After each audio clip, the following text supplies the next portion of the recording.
India Pakistan സംഘർഷത്തിന്റെ ഭാഗമായി അടച്ചിട്ട വിമാനത്താവളങ്ങൾ ഓരോന്നായി തുറക്കുകയാണ്. 32 വിമാനത്താവളങ്ങൾ തുറക്കുന്നെന്ന് വ്യോമയാന മന്ത്രാലയം അറിയിച്ചിട്ടുണ്ട്. വ്യോമസേനയുടെ നിർദ്ദേശത്തെ തുടർന്നാണ് നടപടി.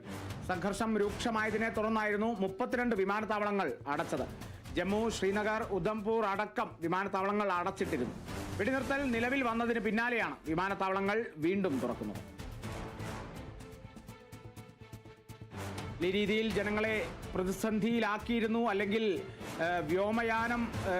വ്യോമയാത്രികർ ഏറ്റവും അധികം ആശ്രയിക്കുന്ന ഒരു സംവിധാനം വലിയ രീതിയിൽ അനിശ്ചിതത്വം നേരിടുന്ന ഒരു സാഹചര്യമൊക്കെ ആയിരുന്നു വിമാനത്താവളങ്ങൾ അടച്ചിട്ടതോടെ നേരിട്ടത്. ഇപ്പോൾ ഈ ഒരു സംഘർഷത്തിന് ഒരു അയവ് വന്ന സ്ഥിതിക്ക്, അല്ലെങ്കിൽ വെടിനിർത്തൽ ധാരണയിലെത്തിയ സ്ഥിതിക്ക് ഇപ്പോൾ ഓരോന്നായി വിമാനത്താവളങ്ങൾ തുറക്കുകയാണ്. 32 വിമാനത്താവളങ്ങളാണ് തുറക്കുന്നതായി വ്യോമയാന മന്ത്രാലയം അറിയിച്ചിട്ടുള്ളത്.